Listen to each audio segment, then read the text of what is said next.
Welcome back to the Willadelphia show, everybody! Yesterday, the Tennessee Titans paid Jeffrey Simmons a deal that resets the defensive tackle market. Eagles defensive tackle Jalen Carter is in for a record-setting payday when he becomes extension eligible, and I'll explain why the Eagles are right to be skeptical about giving it to him. The Phillies are back in a wild card spot and appear to have righted the ship, but there are still some glaring holes in this roster. I'll tell you who they should target at the upcoming trade deadline, which happens on August 3rd. All that and more coming up right here on the Willadelphia Show. Oh, welcome back in, everybody. It's good to see you guys again. My name's Will Barbera, and if you're looking at Will Barbera on a YouTube channel, if you're looking at this ugly mug right now, then that means that you're watching the Willadelphia Show. Thanks for tuning in one more time. You guys know the drill, though. We got simply too much to talk about to waste time on my personal life or your personal life. No one cares. Let's just get to what's on the frickin' rocket docket already, man. Our first topic is the Tennessee Titans recently extended Jeffrey Simmons to a 3-year, $105.8 million contract with $100 million guaranteed. This deal completely resets the defensive tackle market in the NFL, as the 28-year-old was named to a first-team All-Pro last season. Now, why do you guys care about this? You guys aren't Titans fans, and even if you were, they won 3 games last season. Who cares? Well, Eagles defensive tackle Jalen Carter is about to enter their final year of his rookie contract, and the Eagles are looking down the barrel at a pretty sizable contract extension for him based on this signing.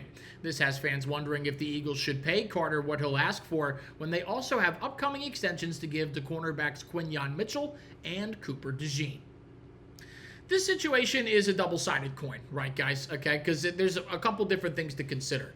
And I'm going to attack this from here's what I would do if I were Howie Roseman, and here's what I think Howie Roseman's going to do. All right, so it's my show, so we're going to start with my side of things. If you've watched this podcast before, and you obviously have because it's the best goddamn Philly sports pod on the planet, but that's neither here nor there. If you've watched this podcast before, then you know how much I love Jalen Carter. I think a dominant defensive tackle is a luxury in the current landscape of the NFL. And when we drafted Carter in 2023, there were constant comparisons of him to the greatest defensive player I've ever seen with my own 2 eyes. His name is Aaron Donald. Jalen Carter's been really good, but if anybody out there is comparing him to Aaron Donald as we get ready to enter the 2026 season, they are either on crystal meth or they have no idea how good Aaron Donald was to begin with. For as good as he's been, I would say that he's underperformed throughout the course of his rookie contract. Whether you want to attribute that to the fault of his own or to the sky-high expectations he had coming into the league, we could argue about it, but I'd say he's largely underperformed. Like I said, this guy was getting comparisons to the best defensive player I've ever seen. Aaron Donald never had less than 8 sacks in a 16-game season in his career. Jalen Carter's career high is 6.5 sacks, which he set as a rookie, and that number has gone down every year since then. 4.5 sacks in 2024, and then just 3 last season, although everybody's going to say he only played in 11 games. The numbers are the numbers. He had 3 sacks a year ago. By any metric you look at it, he has not lived up to the expectations he had coming out of the draft. And even if you take Aaron Donald out of it, you take the best defensive player I've ever seen out of it, let's just compare him to the guy whose contract we're going to reference moving forward, okay? Jeffrey Simmons was a first-team All-Pro last season with 11 sacks and 17 tackles for loss. I understand that he does not play with the same level of talent on his defensive line that Carter does, but we've never seen Carter come anywhere close to that level of production. So while it's been a very good defensive tackle, he hasn't been as good as a lot of people thought he was going to be. And then on top of that, you have all the character concerns. You have, obviously, the case where he got arrested for driving and someone passed away, unfortunately, before the draft. The Eagles still took him after that. This is a guy who got ejected from our Week 1 game against the Dallas Cowboys last year for spitting on Dak Prescott. And while I defended that action on this very podcast, because Dak spit first, and if you spit at someone that's bigger than you, they're going to retaliate, and it's not going to be fun for you. But neither here nor there. That being said, I'd like to think that arguably the best defensive player on our team in Week 1, by the way, would be able to control himself in that situation. And he couldn't, and he didn't. And that's why he got suspended for that game. He's had on-field interactions with players, off-field interactions with coaches, off-field interactions with fans, and everything in between. And he isn't even off of his rookie contract yet.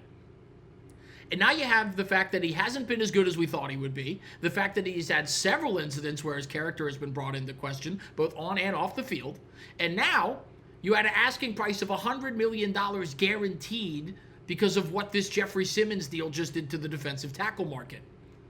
And we're not done adding, folks, by the way. I'm not great at math, but we're not done adding, okay? Because if you add all of that up, and then you also add it to the fact that you have to pay both Quinyon Mitchell and Cooper DeJean by next offseason if you don't want them to test free agency. And you know what that equals?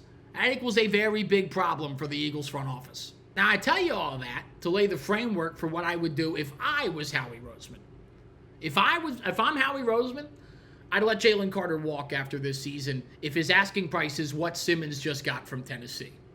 The reality is the Eagles' defensive line will be just fine even if Carter does walk. It may not be as talented, all things considered, but you still have Jordan Davis, who's coming off a career year, and you still have Moro Ojomo, who was fantastic last season in the games that Carter missed. The Eagles have always been really good at developing defensive tackles for my entire life. I mean, just stop me when you hear a bad defensive tackle. Fletcher Cox, Benny Logan, Timmy Jernigan, Malik Jackson, Javon Hargrave, Milton Williams. The list goes on and on and on. I have faith that if Carter walks, the Eagles will be okay at his position for the future. Davis and Ojomo could be starters on just about any team in the NFL. I'm okay with leaning on them if Carter walks. And on top of that, I think it's a lot harder to find good value in the secondary than it is in the defensive line in today's NFL. I mean, locking up Cooper DeJean and Quinyon Mitchell for the long haul is something the Eagles should absolutely be planning to do. I mean, I can count on one hand the amount of times in my life it felt like the Eagles were lacking something on the defensive front. I lost track of how many times the Eagles needed secondary help over the years. Coop and Q have almost entirely taken that away in the two seasons that they've been here. And I don't want to go back to the likes of James Bradbury and Avonte Maddox, both of which are still Super Bowl champions, by the way. You sacrifice Carter and his big contract, you pay Coop, Q, and Ojomo to stick around long term, and I think the Eagles will be just fine by doing that. That's what Willie B would do. What I think Howie Roseman will actually end up doing is paying Carter what he asked for, pay Quinyon what he wants, and then I think you're going to see Coop leave in free agency after his rookie deal, and I think you're going to see the same for Moro Ojomo. I really don't see the Eagles paying paying Jordan Davis what they paid him if they weren't planning on paying Jalen Carter as well. And the character concerns have always been there. They were there when Howie drafted Carter, and they're still here now as we enter the final year of his rookie contract. I also think the Eagles view Cooper DeJean more as a safety long-term, and they have not placed much value in that position in the Nick Sirianni era. They just haven't. They were willing to let Reed Blankenship walk to the Houston Texans for pennies on the dollar this offseason. I unfortunately see them doing the same thing with Coop. And I hope I'm wrong, and I hope Howie sees, what I see, and he makes the decision that I would make. But I think the Eagles are going to give Jalen Carter what he wants. Although, somebody should send this segment to Howie. I think I'd be pretty good as an assistant. Our next topic is the Philadelphia Phillies, who are currently in second place in the National League East with a record of 40-35. They're currently 7.5 games back of the Atlanta Braves in the division, but are currently in the second National League wildcard spot, a half game behind the Cardinals for the top spot and a half game ahead of the Cubs for the final spot. Although they certainly have turned the season around, there are still some glaring holes in the roster that will need to be addressed before the August 3rd MLB trade deadline. The city is torn between what the Phils need more of, starting pitching or offense. I think this is one of those situations where realistically they need both. The problem is I don't know that they have enough of a prospect arsenal to acquire a difference-making starter and a difference-making impact bat. The belle of this trade deadline's ball, if you will, is Detroit Tigers ace Tarek Skubal. He's won back-to-back American League Cy Young Awards. He is easily the best pitcher in the American League. And it seems like the Tigers are more and more likely to deal him before the season's end because he will be a free agent after this season, and he's going to command a hefty payday. I don't really see the Tigers jumping at whatever package the Phillies can muster together for him. There will almost certainly be a more appealing package of prospects for Detroit to choose from. And if they somehow do want the Phillies package, then there won't be any other prospects to trade for in terms of getting a right-handed bat. So I think we're probably out on Skubal. I think we can rule that out at this point. I think that there are two American League teams that the Phillies could do a deal with and get everything they need in one fell swoop. Both of them are teams that the Phillies have extensive history of making trades with. The first one is the Los Angeles Angels. The Angels have been a dumpster fire for the majority of my lifetime, and this season is no different. Now, of course, everyone is immediately thinking about the Phillies trading for Mike Trout when the Angels come up in trade discussions. And while I would absolutely love that, I think it is unlikely at this point that the Angels move Trout. I just do. He's past his prime now. They can't get as much as they would have been able to in the past for him. It's one of those things where they don't really have an upside to keeping him around because they're so bad, but they also don't really have an upside to trading him because they probably can't get what they think they deserve for him. Also, him hitting the injured list earlier this week didn't help things. So, for 1 second, just forget about the Philly native and 3-time MVP. Just forget about Mike Trout. The Angels have other ways that they can help us. They have two starters in the top of their rotation that can help us immediately and give us some relief. They're immediately an upgrade to what Aaron Nola and Andrew Painter have been for the Phillies this season as a 4 or 5 starter. One is Reed Detmers, who is having a career year in his age 26 season. The left-hander has a 3-5 record and has a 3.68 earned run average in 88 innings of work, while hitters are hitting just 199 against him this year. Now, on the other hand, they have right-handed pitcher Jose Soriano. Okay, 27-year-old, 8-4 this year with a 3.03 earned run average in 92 innings. Those are all career best numbers for him. The snare on Soriano is he started the season red hot with a .84 earned run average in April, but since then he has really struggled. He has an ERA just under 5 since the beginning of May. In terms of starting pitching, either of these moves helps the Phillies' rotation down the stretch. Acquiring either of them gives the Phils a solid 4-man rotation. Nola immediately becomes kind of your inconsistent 5-starter, but that 4-man rotation looks damn good come playoff time, and I think they could compete with anybody with that 4-man rotation. So that would solve the pitching problem, but what does that do to help the offense? That's where Joe Adell comes in. Adell is a 27-year-old right-handed hitting outfielder with a plus defensive rating, which is all things the Phillies need. This year he's hitting just .246 with 10 home runs and 41 RBIs, but last season he was one of the better sluggers in the entire American League.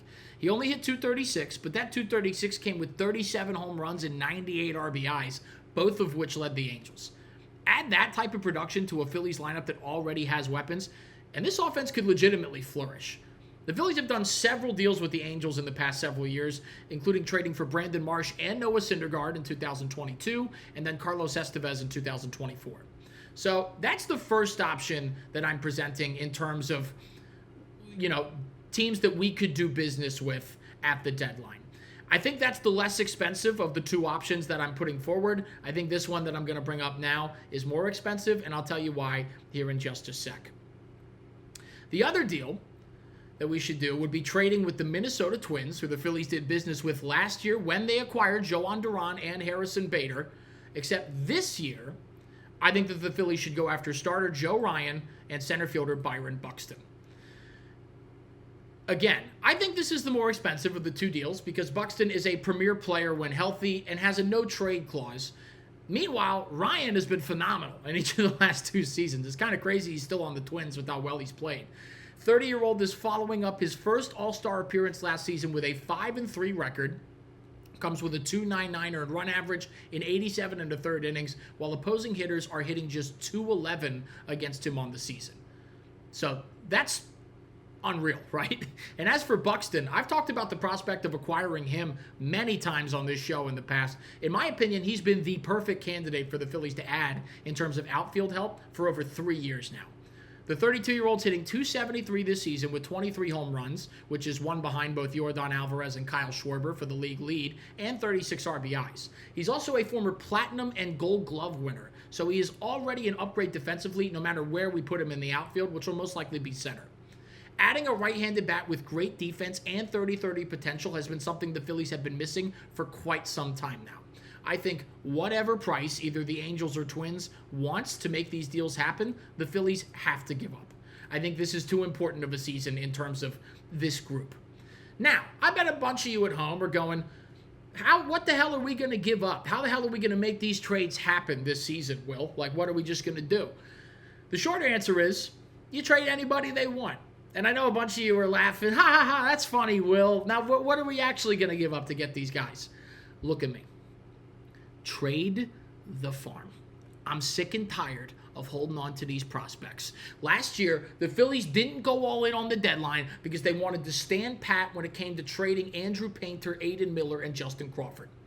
How'd that work out for you? You lost in the National League Division Series to the eventual World Series champion Los Angeles Dodgers.